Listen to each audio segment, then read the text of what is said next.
Hello दोस्तों, YouTube channel को subscribe कर लें, क्लिक बेल आइकन को प्रेस कर दें ताकि नोटिफिकेशन आपको मिलते रहे बैंक प्रमोशन के संदर्भ से। हम लोग बात करें SBI state bank of India promotion exam clerk से ऑफिसर का टीओ जेएमजेएस 1 का प्रीवियस क्वेश्चन से क्वेश्चन स्टार्ट करने से पहले एक छोटा सा अनाउंसमेंट है।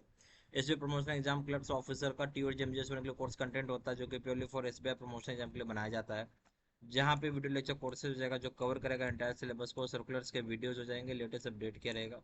R1 का वीडियोस का डिस्कशन किया हुआ रहेगा, बैटरी का वीडियोस रहेगा, नोट्स हो जाएगा पीडीएफ में, डिस्क्रिप्टिव पेपर का वीडियोस हो जाएगा। 3,000 से क्वेश्चन बैंक हो जाएगा पीडीएफ में, 20 मॉक टेस्ट हो जाएगा। प्राइस हो जाएगा 2,000 रुपये 6 महीने की वैलिडिटी के लिए। 3,000 रुपये दाम होगा लाइफ लॉन्ग वैलिडिटी के लिए। मर्जी आपकी, जो चाहे वो कोर्स कर सकते हैं, चॉइस आपकी है। पहला सवाल, क्वेश्चन नंबर 1 है, which section of the Indian contract act defines a contract. कौन सा सेक्शन होता है इंडियन कॉन्ट्रैक्ट एक्ट का जो परिभाषा बताती है कॉन्ट्रैक्ट का? ए ऑप्शन है सेक्शन 2 है, बी ऑप्शन है सेक्शन 2 एच, सी ऑप्शन है सेक्शन 10, डी ऑप्शन है सेक्शन 2 जी। सही ऑप्शन हो जाएगा बी, सेक्शन 2 एच जो होता है वो आपको इंडियन कॉन्ट्रैक्ट एक्ट में कॉन्ट्रैक्ट की परिभाषा बताता है, B option. Question number 2, every promise and set of promises forming the consideration for each another is known as। बोलता है हर एक प्रॉमिस और हर सेट ऑफ प्रॉमिस जो फॉर्म करता है कंसिडरेशन एक दूसरे के लिए, उसे आप क्या बोलते हैं? ऑप्शन है कॉन्ट्रैक्ट, बी ऑप्शन है ऑफर, सी ऑप्शन है एग्रीमेंट, डी ऑप्शन एक्सेप्टेंस। सही ऑप्शन हो जाएगा सी, हम इसे एग्रीमेंट बोलते हैं। तो हर एक प्रॉमिस और सेट ऑफ प्रोमिस जो फॉर्म करता है कंसिडरेशन एक दूसरे के लिए, सब क्या बोलेंगे? Agreement, C option. Question number 3, an agreement not enforceable by law is said to be. ऐसा एग्रीमेंट जो इन्फोर्सेबल नहीं है लॉ के द्वारा, उसे आप क्या बोलेंगे? ए ऑप्शन है वॉइडेबल, बी ऑप्शन है वैलिड, सी ऑप्शन है वॉइड, डी ऑप्शन है इलीगल। सही ऑप्शन क्या हो जाएगा? सी, वॉइड हो जाएगा ये। ऐसा एग्रीमेंट जो इन्फोर्सेबल ही नहीं है कानून में, उसे आप क्या बोलेंगे? सी ऑप्शन हो जाएगा void. Question number 4, a contract that is not valid from the beginning is called. ऐसा कॉन्ट्रैक्ट जो शुरू से वैलिड नहीं, उसे आप क्या बोलेंगे? Option voidable, B option void ab initio, C option quasi contract, D option contingent contract. सही ऑप्शन हो जाएगा आपका बी, वाइड एब इनिटो बोलेंगे, void ab initio, B option. Question number 5, which of the following are not competent to contract under section 11। कौन सा ऐसा इनमें से लॉ कॉम्पिटेंट नहीं है कॉन्ट्रैक्ट के तहत सेक्शन 11 में? ए ऑप्शन है माइनर्स, बी ऑप्शन है person of unsound amount, C option है person disqualified by law, D option all of the above. तो सवाल ये है तो कौन से लोग ऐसे हैं इसमें से जो कॉन्ट्रैक्ट नहीं कर सकते हैं, यानी नहीं कॉम्पिटेंट है कॉन्ट्रैक्ट करने के लिए सेक्शन 11 जो होता है इंडियन कॉन्ट्रैक्ट एक्ट के तहत? उसे ए ऑप्शन हो जाएगा, छोटे बच्चे नहीं होंगे, माइनर। वैसे पर्सन जिनका दिमाग सही नहीं है, अनसाउंड अनसाउंड माइंड के हैं, वो भी नहीं हो सकते हैं। वैसे पर्सन जो डिस्क्वालीफाई कर दिया कानून के द्वारा, चोरी किया होगा, धोखाधड़ी दिया होगा, डिस्क्वालीफाई कर दिया कानून ने, इन सालों के अलावा नहीं है। बी ऑप्शन हो जाएगा all of the above. Question number 6, consent is said to be free when it is not caused by. Consent जो कि फ्री है अगर वो कारण, अगर वो काउज नहीं है, किस चीज़ से काउज नहीं है? ये ऑप्शन है फ्रॉड और अनड्यू इन्फ्लुएंस से, कोई रीजन और अनड्यू इन्फ्लुएंस से काउज नहीं है तो बी ऑप्शन है फ्रॉड से है, सी ऑप्शन है miss representation, D option all of the above. देखिए, कंसेंट अगर फ्री है मतलब कोई इसमें पैसा नहीं लग रहा है, एकदम फ्री में काम हो रहा है, कंसेंट यानी मंजूरी मिल गई फ्री में, और वो किस चीज़ से प्रभाव नहीं होना चाहिए, जैसे ए वो ऑप्शन बोलता है कोरिजन और अनड्यू इन्फ्लुएंस नहीं है, तो ये बात सही है। फ्रॉड कोई नहीं किया है तो भी सही है, मिस रिप्रेजेंटेशन भी कोई नहीं कर रहा है तो भी सही है, डी ऑप्शन हो जाएगा ऑल ऑफ द अबव। ठीक है।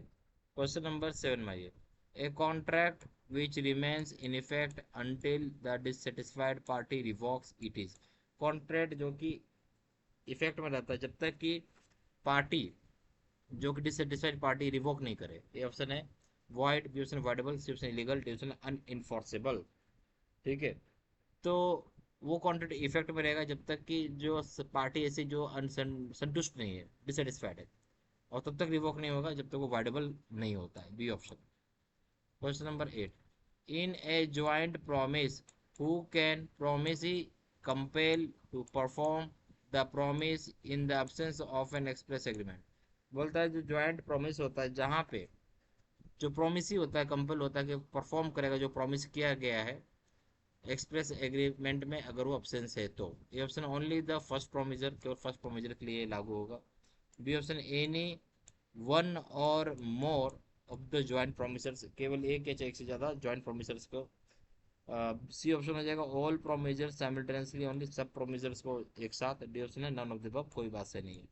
सवाल क्या था कि ज्वाइंट प्रोमिस किया गया है, तो बोलता है जो प्रॉमिस कंपेल करता है परफॉर्म करे, दूसरा अगर नहीं कर रहा है तो, अगर एग्री एक्सप्रेस एग्रीमेंट में ऑप्शन है तो सही ऑप्शन हो जाएगा ए बी। चाहे एक हो, चाहे एक कर रहा हो, चाहे एक से ज्यादा हो, ज्वाइंट प्रोमिजर्स सारे पर एप्लीकेबल है, B option. Question number 9, Clayton's rule is associated with which concept? Clayton rule किस कंसेप्ट के साथ एसोसिएटेड है? A option breach of contract, B option appropriation of payment, C option है फ्री कंसेंट, डी ऑप्शन है agency. जो Clayton rule होता है वो एसोसिएटेड किस कंसेप्ट के साथ? सही ऑप्शन हो जाएगा बी, एप्रोप्रिएशन ऑफ पेमेंट्स के साथ, बी ऑप्शन।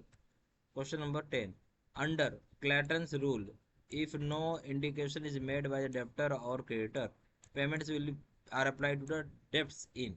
बोलता है क्लेटन रूल में कोई इंडिकेशन नहीं दिया है कि जो डेब्टर के लिए पेमेंट किया गया है, मतलब क्रेडिटर रूल में कोई इंडिकेशन नहीं दिया गया डेब्टर के साइड से और क्रेडिटर के साइड से कोई इंडिकेशन नहीं दिया गया है। तो पेमेंट जो अप्लाई होगा डेबिट्स डेब्ट्स में वो कैसे किस फ्लो में होगा? ये ऑप्शन ऑर्डर ऑफ वैल्यू पे होगा, B option order of time पे होगा, ओल्डेस्ट फर्स्ट, सी ऑप्शन हो जाएगा प्रोपोर्शनल ऑर्डर पे हो जाएगा, डी ऑप्शन रैंडम ऑर्डर पे हो जाएगा। तो बेसिकली फीफो होता है जो पहले फर्स्ट इन फर्स्ट आउट, जो सबसे पुराना होगा उसको सबसे पहले चीज करना होगा या वैल्यू मिलेगा उसको, बी ऑप्शन। यहाँ पर एसबीआई प्रमोशन एग्जाम क्लर्क से ऑफिसर के लिए कोर्स कंटेंट होता है टी और जेम जेस के लिए, purely for SBI promotion exam के लिए बनाया जाता है। जब वीडियो लेक्चर कोर्स जो कवर करेगा एंटायर सिलेबस को, सर्कुलर्स के वीडियोस जाएंगे, लेटेस्ट अपडेट किया रहेगा, R1 के वीडियोस डिस्कशन करेंगे, बैटरी का वीडियो हो जाएगा, नोट्स हो जाएगा पीडीएफ में, डिस्क्रिप्टिव पेपर का वीडियो हो जाएगा, 3000 से क्वेश्चन बैंक हो जाएगा पीडीएफ में, 20 मॉक टेस्ट हो जाएगा। प्राइस हो जाएगा 2000 रुपये 6 महीने की वैलिडिटी के लिए, 3000 रुपये दाम होगा लाइफ लॉन्ग वैलिडिटी के लिए। मर्जी आपकी, जो चाहे वो कोर्स कर सकता है, चॉइस आपकी है। जहाँ जाने के लिए व्हाट्सअप कर सकते हैं, नंबर हो जाएगा 499685127, या फिर वेबसाइट पर जाकर डायरेक्टली ऑनलाइन ऑर्डर प्लेस कर सकते हैं। वेबसाइट हो जाएगा www.jvsstudymetal.com, ईमेल एड्रेस 793@gmail.com। सारी इन्फॉर्मेशन मैंने इसी वीडियो के डिस्क्रिप्शन बॉक्स में डाल दिया। Thank you.